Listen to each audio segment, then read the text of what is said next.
জীবন সবসময় সহজ নয়, কখনো ব্যথা, কখনো হতাশা, কখনো মনে হয় সব শেষ। কিন্তু আল্লাহ তাআলা তার বান্দাদের কখনো একা ফেলে দেন না। কখনো সরাসরি নয়, বরং কিছু ইশারা ও লক্ষণ দিয়ে তিনি আমাদেরকে বলেন, হে আমার বান্দা, এখনো হাল ছেড়ে দিও না, আমি তো আছি।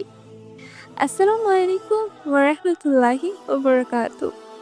আজকের ভিডিওতে আমরা সেই 5টি স্পষ্ট লক্ষ্য নিয়ে কথা বলবো, যা আল্লাহ হয়তো তোমার জীবনে দেখাচ্ছেন।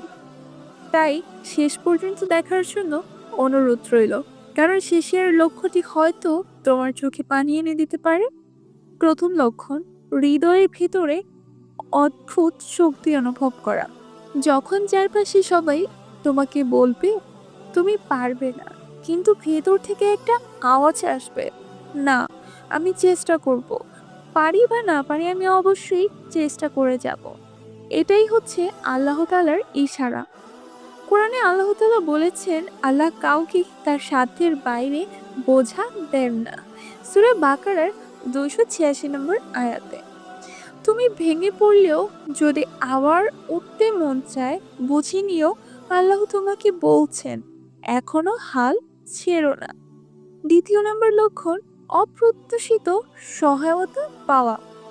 কখনো এমন হয় না, ঠিক যখন তুমি ভাবো সব শেষ, সব শেষ, তখন হঠাৎ কারো মাধ্যমে সমাধান চলে আসে।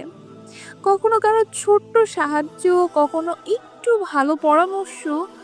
এগুলো কোনো কাকতালীয় নয়, এগুলো কোনো কাকতালীয় নয়, এগুলো হচ্ছে একান্তই আল্লাহ তাআলার রহমত ও দয়া। কোরআনে বলা হয়েছে, যে আল্লাহর ওপর ভরসা করে আল্লাহ তার জন্য যথেষ্ট। সূরা তালাকে 3 নম্বর আয়াত। যখন এই সাহায্যগুলো তুমি পাও, তখন বুঝে নাও আল্লাহ এখনো তোমাকে তার হেফাজতে রেখেছে। আলহামদুলিল্লাহ। তৃতীয় নম্বর লক্ষণ, ইবাদতের দিকে টেনে নেওয়া। তুমি হয়তো অনেক দূরে চলে গিয়েছিলে নামাজ থেকে, কোরআন থেকে, কিন্তু হঠাৎই মনে হচ্ছে আবার নামাজ পড়া শুরু করতে হবে, কোরআন খুলতে হবে। এই আকর্ষণটা কার? কখনো ভেবে দেখেছো এই আকর্ষণটা কেন তোমার ভিতরে সৃষ্টি হচ্ছে? এটা আল্লাহর পক্ষ থেকে তোমাকে ডাকা হচ্ছে, তোমাকে নতুন করে শুরু করার সুযোগ দেওয়া হচ্ছে। রাসূল পাক সাল্লাল্লাহু আলাইহি সাল্লাম বলেছেন, আল্লাহ যাকে কল্যাণ চান তাকে দ্বীনের জ্ঞান দান করেন। বুখারী ও মুসলিম শরীফের হাদিস। তুমি যদি হঠাৎ ইবাদতের তাগিদ অনুভব করো, তাহলে আল্লাহ তোমাকে বলেছেন, ফিরে আসো, আমি আছি। তুমি ফিরে আসো, আমি আছি, এখনো হাল ছেড়ে দিও না। চতুর্থ নম্বর লক্ষণ হলো বিপদে ধৈর্যের পরীক্ষা।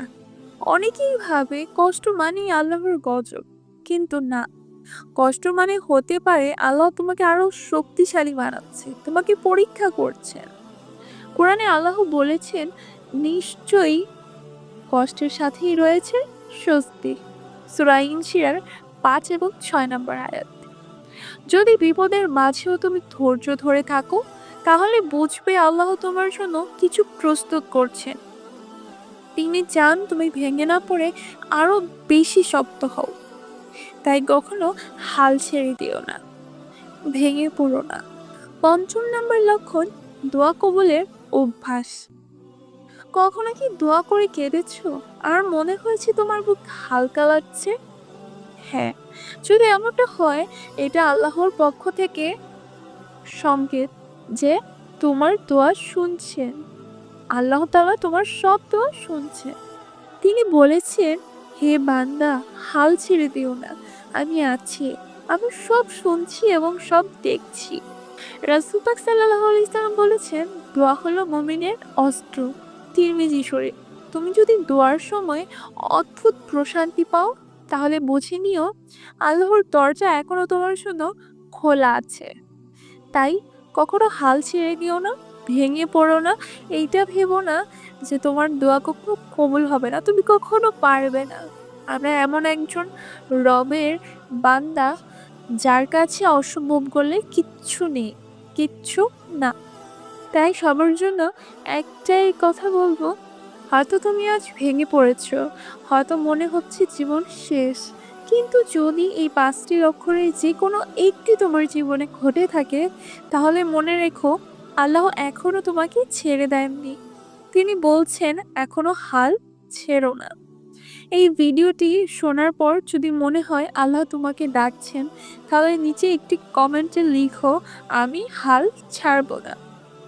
আজকের মতো এই পর্যন্তই। সবার জন্য অনেক অনেক দোয়া এবং ভালোবাসা রইল। আসসালামু আলাইকুম ওয়া রাহমাতুল্লাহি ওয়া বারাকাতুহু।